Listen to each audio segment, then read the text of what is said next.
Live from the sun-drenched cobblestones of the Eternal City, conversation crossing faith, culture, and current events. Civil discourse, civil debate, and the free exchange of ideas. This is Intersections with Bree Dail and Matt Dooley. Now your hosts, Bree and Matt. Well, good morning. My name is Lieutenant Colonel Matt Dooley, and I think Bree Dail will be joining us shortly. She's working through some of her technical difficulties. But as a reminder for those first joining the show, we talk intersections of faith, current events, and culture. Again, I'm Lieutenant Colonel Matt Dooley, a West Point graduate. I graduated in 1994, served 21 and a half years in the United States Army at the forward edge of our foreign policy, where I got to learn a little bit about what it's like to be at the forward edge. And there's a lot of going on in the world when we talk about the edge of representative Western way of thought, particularly with the ongoing struggle that Ukraine is fighting as an existential battle for its very existence against the evil of the East and Russia. One of the things I wanted to bring up is that there is an element to this in the Orthodox Church that we've touched on in previous shows.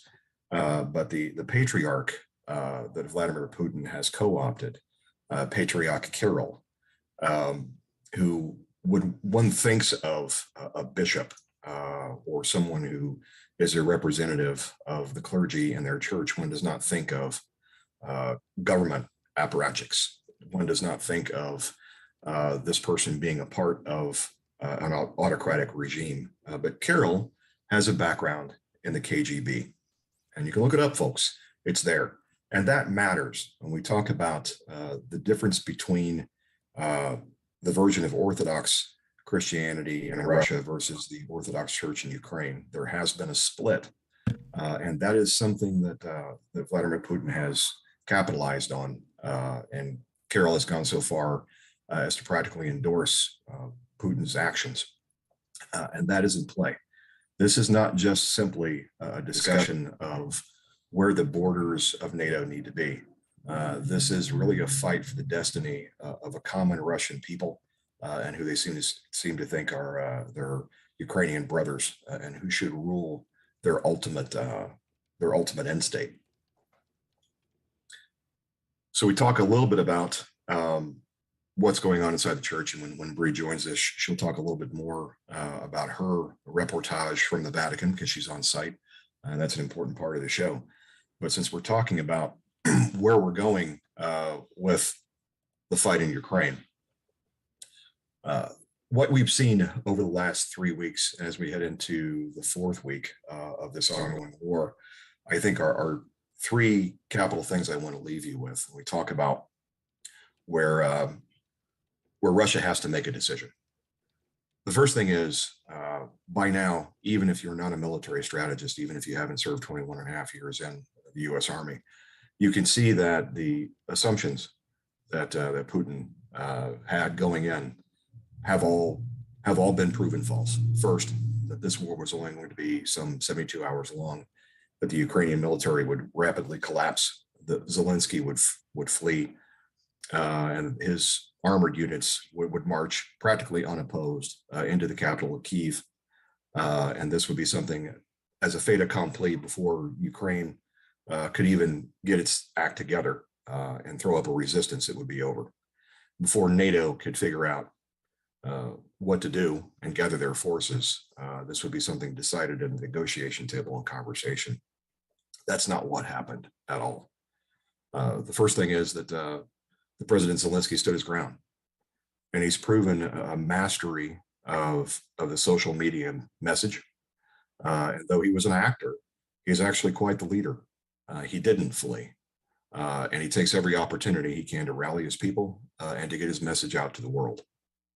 The second thing that happened that no one expected is that the Ukrainian army of 2014 is not the Ukrainian army of 2022. Folks, they're fighting, and they're fighting well. Where we had expected the Russian army to be masters at combined arms application and integration of maneuver warfare, tanks, assault helicopters, field artillery, and integrated tactical air force. Quite the opposite happened with them. With the Ukrainians, they've managed to integrate advanced technologies, an integrated defense, command and control that's effective, that's dispersed, and they're fighting well above what we thought they would be able to achieve and punching well above their boxing weight. And that continues. So here we are, some 3 weeks plus into the fight. And by conservative estimates, the Russian army has lost some 15% of their armor and maneuver assets. Their air force still continues to struggle with achieving some sort of local supremacy in order to do what it needs to do. It has not been able to remove the Ukrainian Air Force from the sky. It has not been able to suppress or destroy Ukrainian air defense. And the Ukrainian army is able to dictate terms of engagement. At night, where we expected the Russian army to be able to fight at night, they can't. They largely go stationary and concede the terrain to the Ukrainian army, who's able to pick apart and defeat them in detail. So, Joe, what are your thoughts as a layman? You consider what you've seen. What are your thoughts? Yeah, so this is absolutely insane. Everything going on across the world, and especially seeing things going on in Ukraine and Russia. It's just hard to figure out what anybody is actually doing. I'm just thinking of all the different threats, and especially whenever people throw around terms like where there's a possibility of use of a tactical nuke and things like that. When people throw in terms around like that, I'm like, what are we talking about here? Because uh, adding the word tactical, what does that mean? What is that? How is that different from anything else that's going on? And it's just very confusing try as a layperson because I have no background in the military. I am trying to discern through the news just like everyone else. That's why I think it's great having hearing you and Bree discuss what's going on. And so for me, everything is just muddled. It's like looking through a glass covered in mud. So it's just it's very concerning. And I was speaking to a friend the other day, and she was telling me, she's like, everything is just seems so confusing. And I'm thinking to myself, what is the point of me trying to pay off my student loans and going to work? And it feels like the world's about to end. Yeah, I could see that concern. Trust me when I say this, that there was a doctrine we talk about mutually assured destruction, this sort of assurance during the Cold War that kept the conversation contained, that we knew that there were boundaries and the rules that folks generally played by, whether you were on the US, NATO side or the Soviet Warsaw Pact side, that there were thresholds of nuclear crossover, and the difference between tactical nuclear weapons and strategic nuclear weapons is an important nuance. Tactical nukes were those kinds of things that we on both sides considered using as a part of our doctrine to stave off defeat, not necessarily to set the conditions for victory. But both sides were concerned that once you let the nuclear genie out of the bottle, that once a tactical nuclear weapon, a small yield, low yield nuclear weapon to either take an intersection or to vaporize a battalion somewhere would then lead to a response in kind, then two, then three, then bigger weapons, and then eventually you've crossed over into the strategic weapons, the multi-megaton, weapons that you use to vaporize cities. Once that happens, then you have this rapid cascade into going after each other's military targets, civilian targets, and then we've done something that ruins the world. But that was always something that would be seen as an extreme case. That small wars, conventional fighting, would be the predominant means of confrontation. And so that's what we prepared to defend Western Europe against, was the great Soviet movement through the Fulda Gap into Germany or the northern plains of Europe. This idea of large maneuver formations and the great Russian tank armies, that's what we really thought that this would look like. But Putin's rhetoric very early on, rattling the nuclear saber, is what got everybody concerned. Was, I'm going to do this. I'm going to take Ukraine, and NATO, you stay out of it, or I'm going to use nuclear weapons right out of the box. And that's why a lot of folks begin to think that maybe Vladimir Putin's cheese has slid off his cracker. What we hope is that it's rhetoric and it's just saber rattling, and that there are other intelligent, reasoned leaders inside Putin's inner circle who would prevent him from doing this. That, yeah, we could see Putin using a nuclear weapon if, let's say, NATO was marching on Moscow. But since we're not going to do that, then that's off the table. The idea of him using a nuclear weapon because he's frustrated because his army's coming apart in Ukraine, that's much more dangerous. And that's what I'm worried about. I'm just concerned. A lot of people, the average layperson who is listening, and I know I'm probably more like them, and I'm just looking at everything going on and seeing this kind of bloodlust to try to go to war, and people have different opinions on what to do here. But for me, I'm just looking at this and I'm saying, I don't want to go to war. I don't think that this is a good use of, there's not a direct conflict with America just yet. And it seems kind of crazy that that Zelensky seems to be trying to draw in the West to join in a physical war effort. And that's very frightening to try to see. And then people calling for setting up a no-fly zone, which, to be honest, everybody's acting like an expert on war and all these things. And I had never heard of a no-fly zone before. I'm learning it just along with everyone else, finding out that means America shooting down Russian planes. So could you tell me a little bit about that situation? Yeah, the doctrine, the concept of a no-fly zone is something that we used over Iraq back when Saddam Hussein was still in power. So the idea of telling a combatant, look, you're not going to be able to fly any of your aircraft, no fighter planes, no fighter bombers, no attack helicopters. And the reason why we did that is because he was using his Air Force to go after his own people.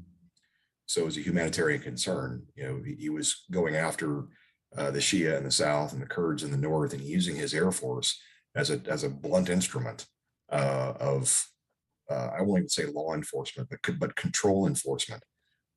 Folks forget that after the Gulf War, there was an uprising of Iraqis inside their own country to try to unseat Saddam, get rid of the Ba'ath Party and take over. And he used his military to put that back in the box.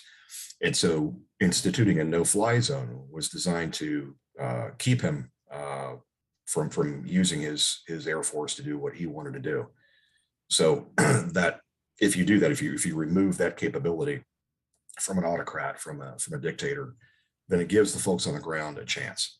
And that's what we were talking about doing here. If we institute a no-fly zone over Ukraine, we would essentially be telling Vladimir Putin and the Russians, look, you're in Ukraine, you're trying to subdue this autonomous, free, independent, sovereign country. You're not going to be allowed to fly attack aircraft or fighter bombers or anything over it, because we'll shoot it down. And that's what it would mean. If Putin crosses the border with one of his aircraft, you would have a NATO pilot, not necessarily an American, but someone who's not Ukrainian taking a shot. Once that happens, you've got conventional forces versus conventional forces. The distinction between ground forces shooting at each other or maritime forces, ships or submarines shooting at each other, that's all removed. Now you're a combatant, just the same as a Ukrainian army. Well, that's awesome to understand. It's good. It's not an awesome situation, but it's good to actually understand what's going on and try to figure out the nuances of the situation, especially with all these terms being thrown around that most people have never heard of before. But we're about to go to a break, and when we get back, it looks like Bree is actually back on with us, so we'll be able to normally we cover the news of the Vatican and Catholic news in the first segment, but because Bree was predisposed during the first segment, we're going to probably get to that during the second segment. And so we'll be running to a break in just one moment. And so stay tuned. We will be back in just 1 second. So don't go anywhere. We'll be more with Intersections with Bree Dail and Matt Dooley just after this break. And we'll get into all things church news, politics, intersection between faith and culture, coming back in just one moment.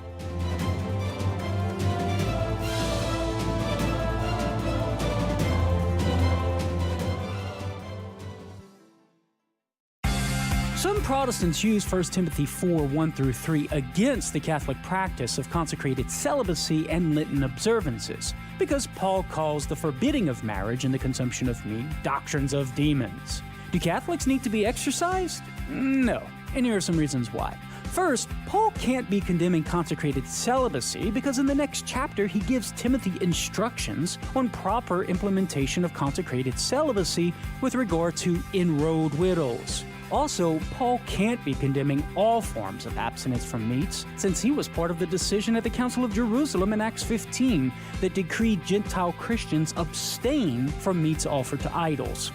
What Paul was condemning is the Gnostic belief that nobody should marry, and that one should always abstain from meats, because matter is evil. So, fear not, Catholics, you have no need for an exorcism.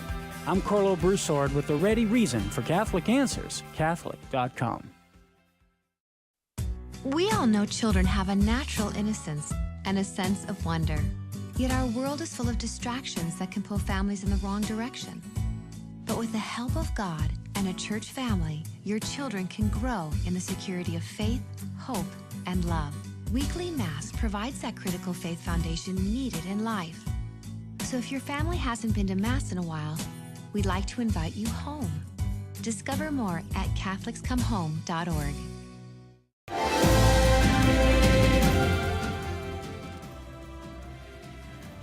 I guess Matt's going to be the one to introduce us for our show. Yeah, well, I got you. So, folks, this is Bree. She's joined us. We had a little bit of a technical issue, so I did talk a little bit. I talked a little bit about Patriarch Kirill, who's the patriarch that Putin is using as a lever for the Russian Orthodox Church and their competition with the Ukrainian Orthodox Church. And the fact he's not exactly just a neutral bishop; he's a KGB guy. And that was my segue into folks understanding that this is more than just about the boundaries of Ukraine. This is about really the struggle between two interrelated peoples about the destiny of what Ukrainians get to determine for themselves, and everything is in play, including the church. Very true, Matt. And for those of you who are joining us for the first time, my name is Bree Dail. I am an accredited journalist to the Holy See, accredited for news, for Epoch Times, and I'm also seen on many outlets, including Newsmax, National Catholic Register. So, we've been covering from the Vatican side a lot of the intricate details on what's going on between the religious communication behind the scenes in Ukraine and in Russia. And you bring up a really good point, Matt, a point that has also been made with regards to China and the Chinese Patriotic Church. So a lot of people just don't know the infiltration of the communists and the KGB in the USSR during the height of the communist, dictatorships that went on during the Cold War in Russia, where they infiltrated seminaries and they put in their own people. And so, Matt, you have a really serious point on whether or not the head of the Russian Orthodox Church is compromised. It's the same question that is asked when it comes to these bishops that were chosen by the Chinese church.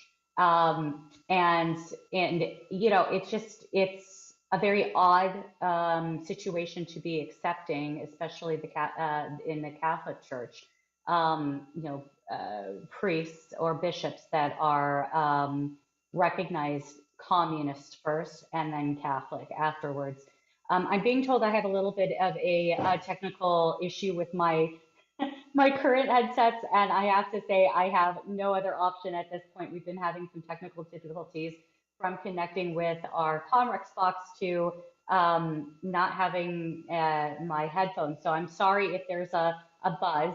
I will try to be as brief as possible, but I did want to bring up, Matt, before we continue on, in Russia, there's breaking news out of the Vatican this past week. A big document came out, 9 years in the making. This document has pretty much changed over the entire system of the Vatican Curia from a document that was created by John Paul II. It's now been, quote unquote, updated to include getting rid of dicasteries, congregations rather, and making everything dicasteries. Why this is important is that the document has provided a lot of power to the Secretariat of State. That would be Cardinal Pietro Parolin and his office. A concern for many of us is that it replaces a lot of the duties that the Congregation for the Doctrine of the Faith provided, oversight of the Catholic teachings usually goes towards the Congregation of the Doctrine of the Faith, and now it's really placed a lot of decision making into the hands of the state. Congregation of the Doctrine of the Faith, the Congregation for the Evangelization of Peoples, and the Secretariat of State has traditionally all been pushing against one another in checks and balances. So there's concern on that.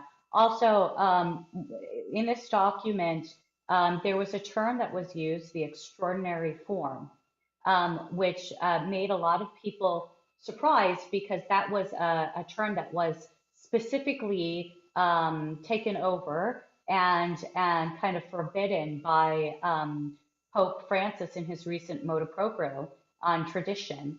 And it was clarified today at the press conference, which I was actually at right prior to coming on. And that was one of the reasons why I'm a bit behind today. It was confirmed that in this document, it was clearly stated that the use of the term extraordinary form, it was a mistake. And so the Pope Pope Francis himself has asked for this to be corrected by those who wrote this document in the finalized copy, which should be published in the coming days. What's surprising is that this document was presented without explanation on Friday to the press. It was published, just threw out there. That doesn't happen in the Vatican. Usually they provide advanced copies to those of us who are accredited. We go to press conferences in which it's discussed and presented to the public. It just seemed very backwards. So Matt, with all of this, there's good news out of the Vatican, which is Pope Francis declared after, I think a few weeks ago, I published my translation of a request by the Ukrainian bishops, Matt, for Pope Francis to do a solemn consecration of Ukraine and Russia under Our Lady of Fatima's request. And they wrote that to Pope Francis. Pope Francis responded that he was going to do that. So he's going to be doing that on the 25th. And hopefully I will be completely cleared from COVID since I've had it in the last week and a half, which is one of the reasons why I've been down and out. But what I think is really important here is that, Pope Francis has made it really clear, and he doubled down. And I actually contacted the press office. They came back and confirmed that he was asking for all the bishops of the world to join with him and all the priests. So they came back and they confirmed that. And then sadly, that wasn't enough for a lot of people, many of them who tend towards the traditional Latin Mass community, who have said for years that the original consecrations that have been done throughout different pontificates were invalid. They have now come out and said, well, it's not going to be valid unless Pope Benedict joins with them. Because many people think that Pope Francis has found himself in positions of error that may have compromised his papacy. And because of that, they want someone like Pope Benedict, who many people question whether or not he correctly retired. They want him involved as well. Well, he's going to be involved as well, but in a private way, because he's actually quite frail. So all of this is good news, and yet I am seeing social media there's just mixed feelings about this consecration. I'm wondering what you think as someone who doesn't tend towards looking at Pope Francis in the black and white scenario, and rather seeing this news. What are your thoughts on this? I don't have any problem at all calling down the assistance of God in getting through this situation. I'm going to guess through the imperfection of Pope Francis or any other man of the cloth that the the spirit of reconciliation and the spirit of calling in some sort of effort from our divine creator to stop what's going on in Ukraine is probably inherently a good thing. And so I'm not so concerned about which of our popes, Pope or Pope Emeritus, gets involved in this. To me, it's an artillery concept for me. The more fires, the more gun tubes, the better. Let's bring all this in because in the end, all of us praying and pulling in the right direction, I think, is going to matter more than just a few of us praying. And so for me, I'm not so concerned about how many angels really are dancing on the head of this pen, only the fact that we've got some. And it's time. It's time. And I'm starting to see a shift in more powerful words being used because the recognition of the tragedy of this is at now a magnitude that can't be denied by those who want to dismiss this as being propaganda on one side or the other. And that goes for both Russians and Ukrainians. That the moral clarity that we have now and the fact that civilians are being deliberately targeted, not just as a matter of collateral damage, but being deliberately gone after with precision munitions and dumb bombs that are just being randomly thrown in the centers of cities and rockets targeting downtown areas with a deliberate purpose of only striking civilians. That's a matter of record now. And the thousands of killed and wounded Ukrainians who have nothing to do with this war is a matter of record now. And for the Russian soldiers, who by conservative estimates are well over 7,000 dead and probably 3 times that number wounded, that's an impossible statistic to hide, even from the Russian people who are under the boot of restricted media. That's something you can't hide now. The enormity of what's going on here is something that we can all accept and choose to do something about it from a prayer intervention and a consecration. Absolutely. I agree with you, Matt. What's disappointing is that, and it's something that I've seen as a trend. Someone said to me on social media the other day that they thought that I have personally changed my viewpoint on Pope Francis and this pontificate. And I tried very hard not to make my personal views known about this pontificate. I think human nature is complex. And I think a perfect example of that complexity is this ongoing back and forth between Russia and Ukraine in the way of propaganda. It's happening on both sides, which makes the area very gray, not black and white.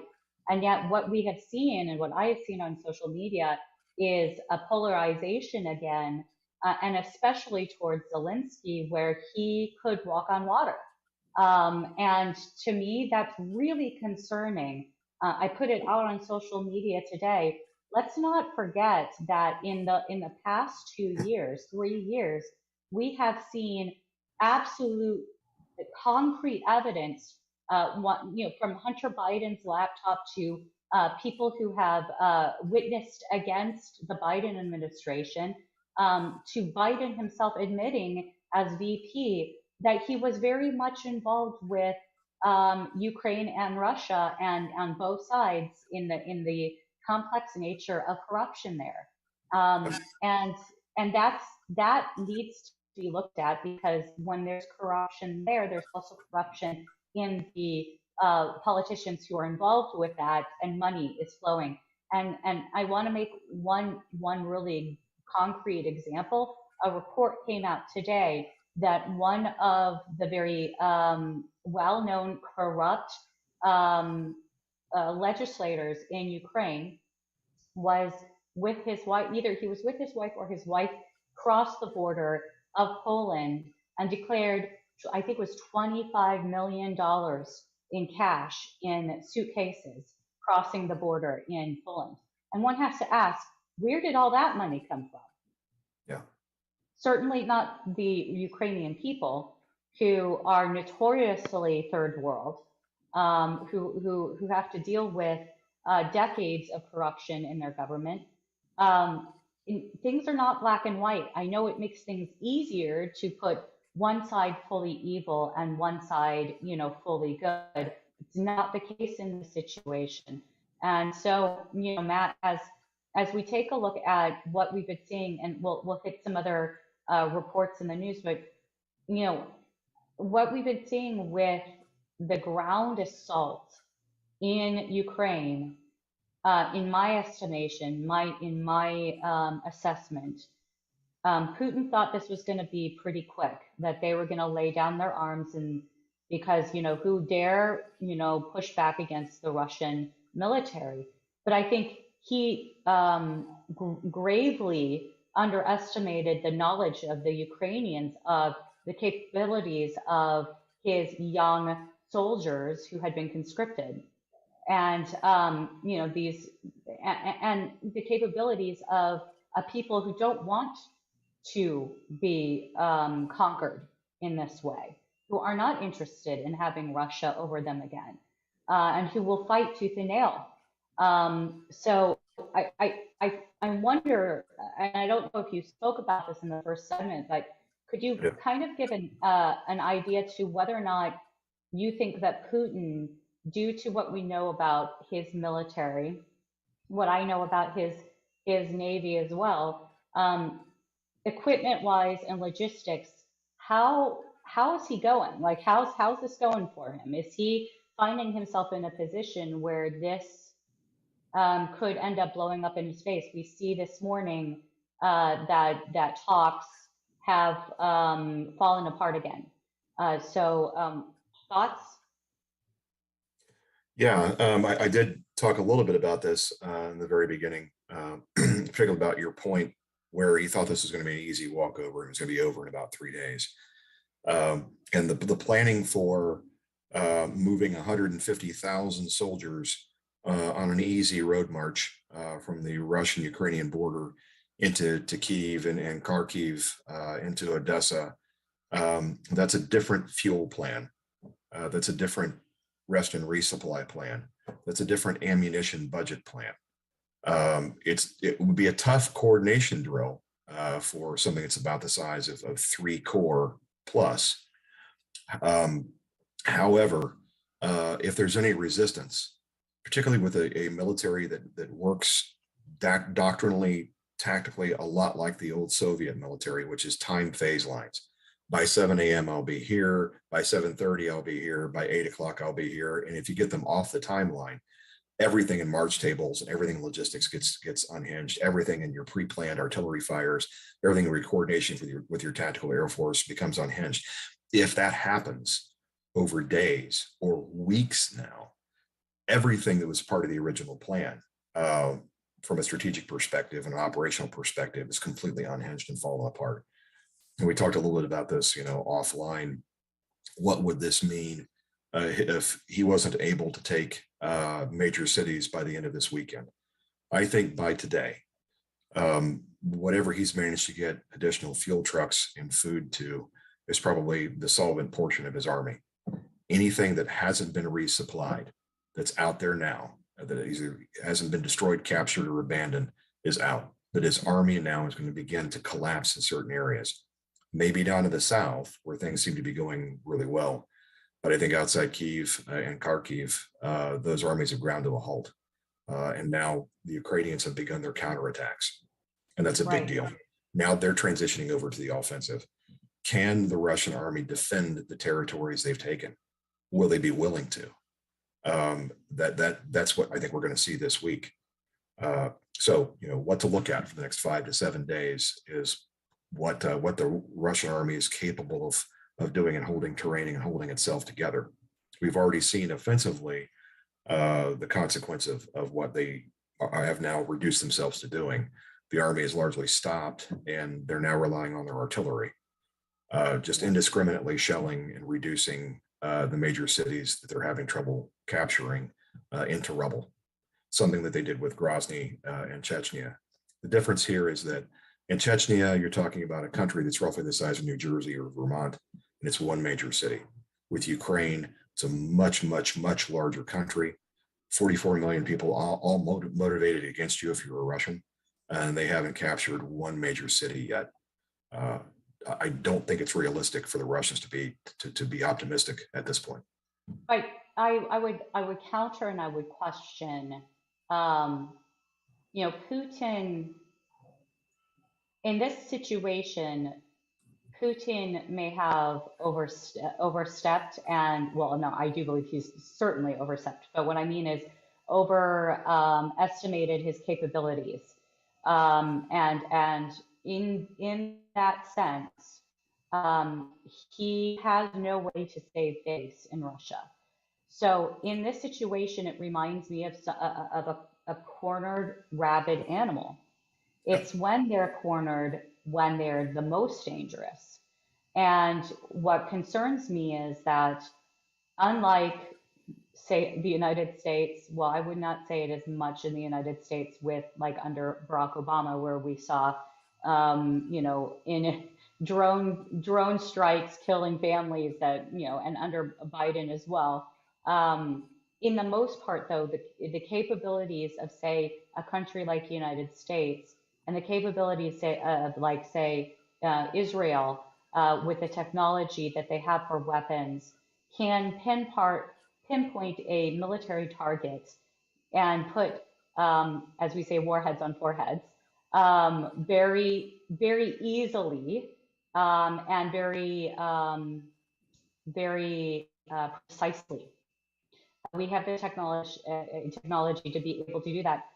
And the thing is that we developed that technology specifically because war is an evil thing, and we know that there's collateral damage. And the desire is to, once there is a scenario where the United States or Israel goes in, what they want is at the end to have the populace, not be completely against the U.S., but more focused on the military strikes or whatnot. Take that for what you will, because it's an international policy. Whether it's something that's applicable is yet to really be seen. I think we have to step back and take a look at 20 years down the line in Iraq and Afghanistan to see if that works. But the thing that I am concerned about is that Russia has a policy that does not include care for the civilian population at all. Actually, the more pain, the better in the policies that we know that have traditionally come out of Russia. And so this idea of shock and awe that we are starting to see take place because they found themselves now on the defensive. And this is where, we were talking about the use of nuclear weapons. I don't quite believe that Putin would put himself in that position, because that crosses the red line for most of Europe and the United States in a very intense way. I think that would end the military of Russia. But when it comes to putting bombs on buildings occupied by civilians, I think that we may see an increase on that. Your thoughts on that? Yeah, I do agree with you. I think that he's almost out of precision guided munitions. They've used some of their hypersonic weapons to demonstrate their capability, but that's limited in number. They're able to produce advanced technology that's similar to the West, but they can't produce it at scale. So once they're through that ready rack of ammunition, what do they have left? And that's what folks colloquially will call dumb bombs. Dumb bombs are not precision guided munitions. They're inaccurate. And so they're thrown based on the ballistic computers of the project or system or aircraft that launches them, and they go where they go. So if there's a crosswind or a building that obstructs it, that's how you end up with excessive collateral damage. We end up with something that looks more like the bombing campaigns from B-17s and B-24s in World War II, rather than the precision strikes you've seen in the later half of the 20th century, in the last couple of decades of this century. And you're absolutely right. I don't think Putin cares. The Russian way of war has been made clean and clear for all to see. And that's that we're going to destroy the cities and reduce these things to piles of rubble until the pain threshold is so high that you come to the negotiation table. The issue is, I don't think the Ukrainians are going to break. I think they're motivated. And the more he does this, the tighter they become and more resolved they become to stand their ground. Yeah, Matt, as we go to break, we're going to, on the next segment, we're going to talk about some other breaking news, but it all really seems to go back to right now, Russia and Ukraine. But the question I have for our viewers is: have you heard, viewers and listeners rather, have you heard from Dr. Fauci recently? Where's Dr. Fauci at this point? We've been seeing movements. I myself have had COVID. COVID's on the uptick, and yet we're not even hearing about it in the news. Why is that the case? And how do we go through and really determine what is fake news and what is not, as this ongoing war in Ukraine continues to build, both from our legislators as well as from our mainstream media? How do we do that? So when we get back, we'll talk more about some breaking news out of the Vatican, as well as kind of hit some other points as we go moving forward. Matt, any last words as we go? No, I think Fauci just showed up in the last 18 hours, so he's not dead yet, folks. He's not in a prison somewhere as you might have hoped. He's still here. We'll talk a little bit about it.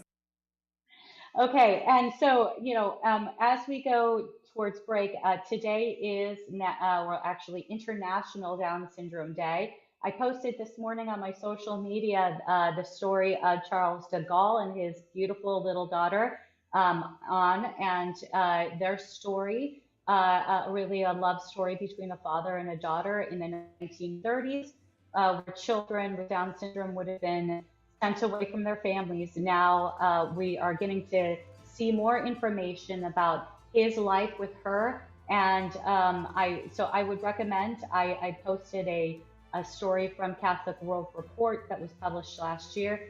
Definitely go and read that. It's a really heartwarming story of a love between a father and a daughter. But we'll get back to you shortly. But for now, this is Intersections Crossing Faith, Culture, and Current Events.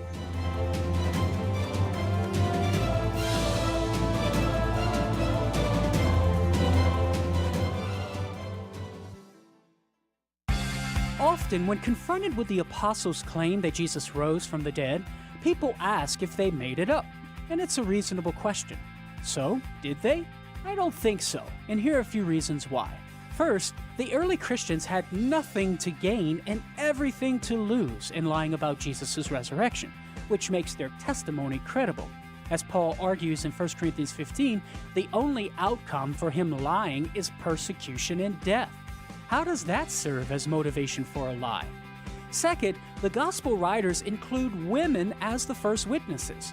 This is a big no-no if you're trying to fabricate a story in first century Judaism. According to the first century Jewish historian Josephus, the testimony of women wasn't considered reliable at the time. So, there's one thing we can be certain of. The apostles weren't lying about Jesus' resurrection. I'm Carlo Broussard with a ready reason for Catholic Answers. Catholic.com.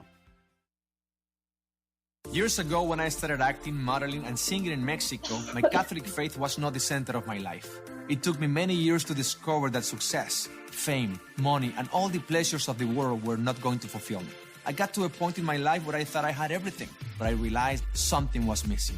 Thankfully, I began a faith journey that brought me back to God and home to the Catholic Church. You can too. Discover more at CatholicsComeHome.com.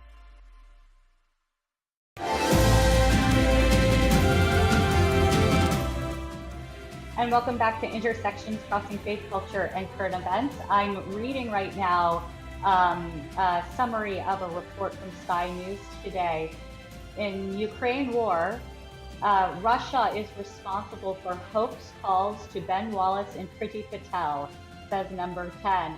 So it's not enough for the Russians or the Ukrainians to put out disinformation in the media. They're also calling, leadership and doing these disinformation, move through phone calls, which I find just bizarre, and maybe speaks to, Matt, some of the concerns that we have, which is, they're starting to become desperate.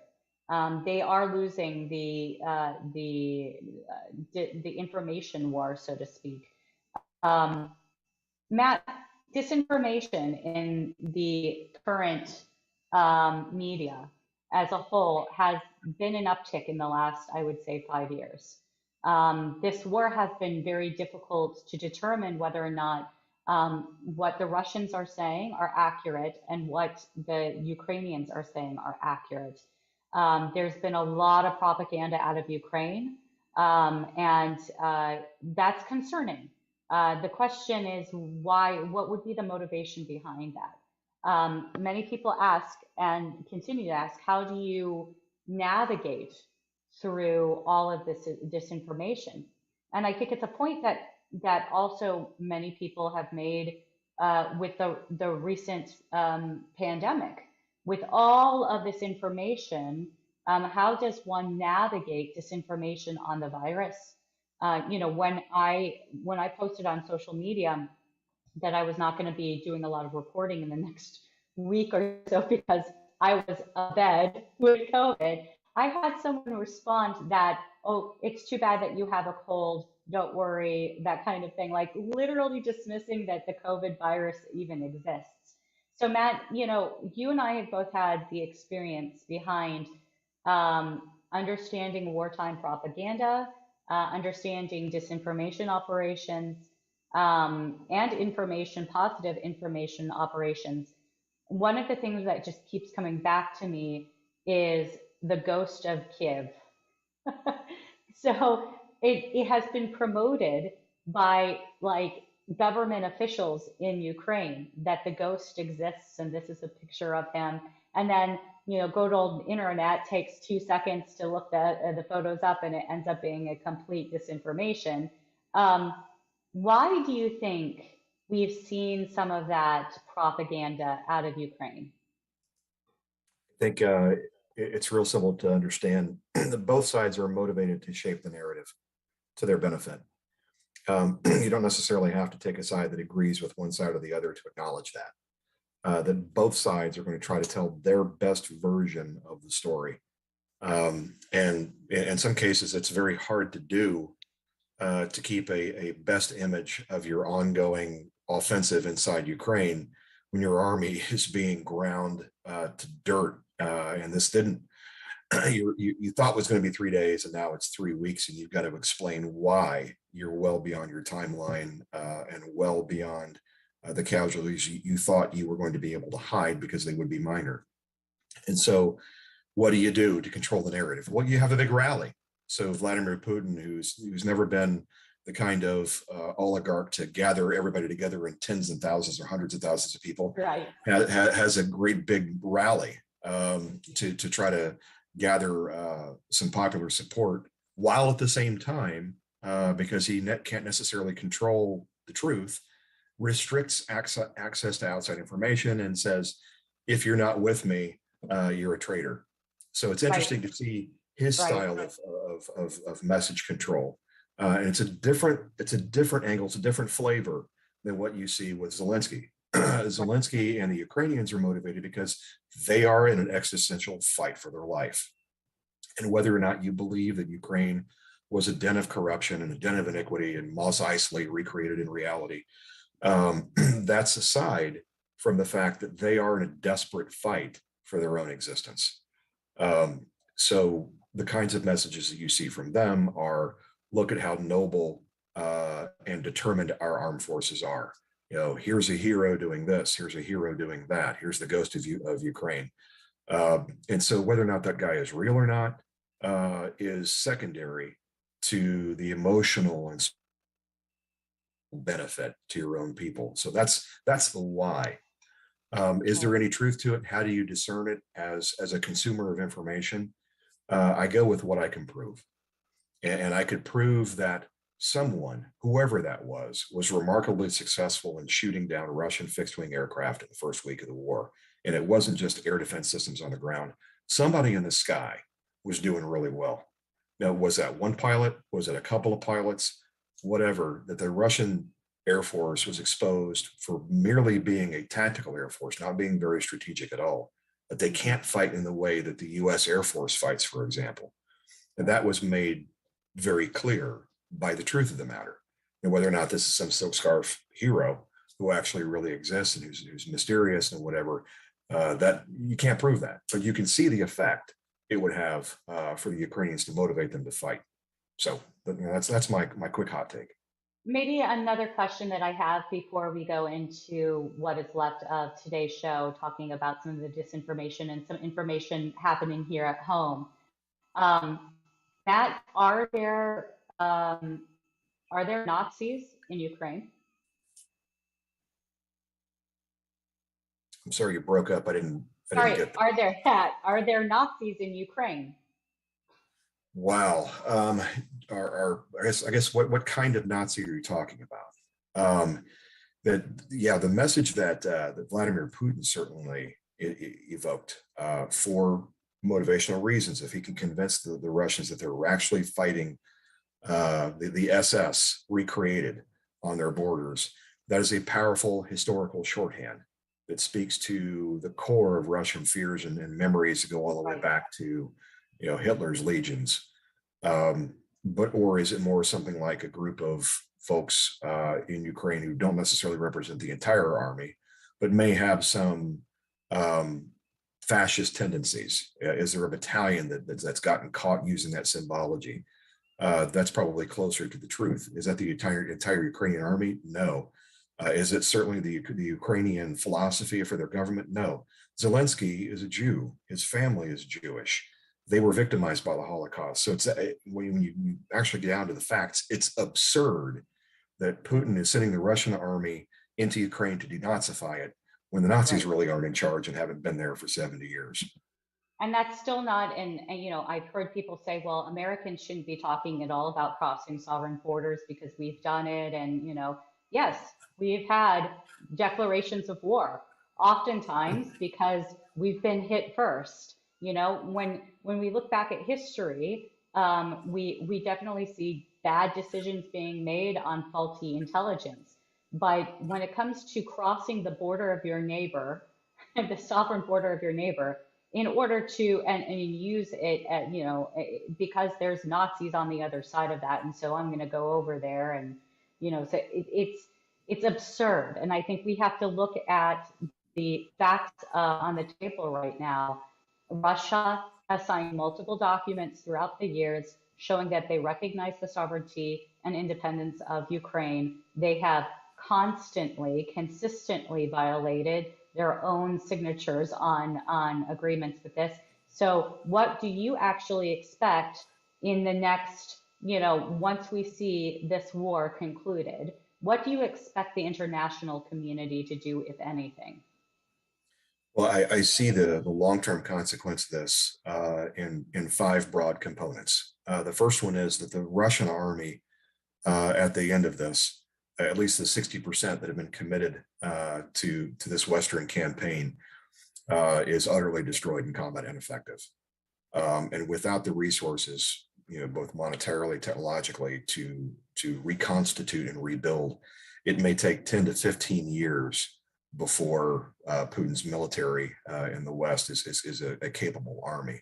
And that's really dangerous because now he's weakened himself.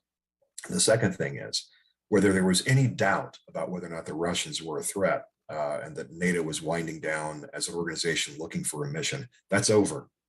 That NATO and their purpose, their raison d'etre from 1949 until the collapse of the Soviet Union has been renewed. And so all of those countries, all of the members now are now in solidarity and recognizing that, this is a problem. And so it's going to completely reorganize and reconstitute NATO. The third thing is that Russia's alignment now is permanently removed from the West. Unless someone else comes to power, removes Putin, takes power, and realigns them back to the West, the world has now shifted where Russia is in alignment with China, maybe India, but I don't know how solid that is. The fourth thing is their economy is a shambles. And I cannot see anyone coming back and restoring ties in any fashion that's going to be meaningful to the economy.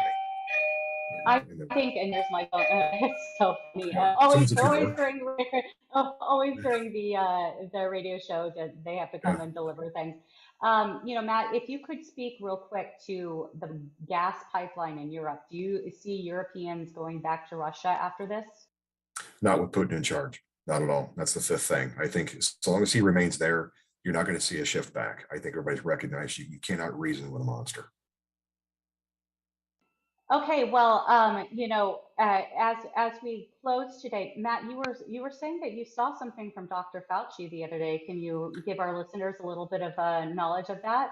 Yes, he has slithered back out from wherever he was hiding over the last month or 2 months or 3 months. I'd forgotten. I quit paying attention to him, but he's come back. He's talked about this new variant that COVID hasn't gone away, and that we may have to go back to masks, et cetera, et cetera, et cetera. And I apologize for my terrible Fauci impression, but that's all I hear when I hear him open his mouth. He's struggling for relevance and struggling for his next interview. Well, that is it for us this week. Thank you for joining and dealing with all of our different, technological issues. But this is Intersections Crossing Faith, Culture, and Current Events with Matt, Julie, and myself. We'll see you next Monday, same time, same place. Hopefully, I'll be here. Take care. God bless you all.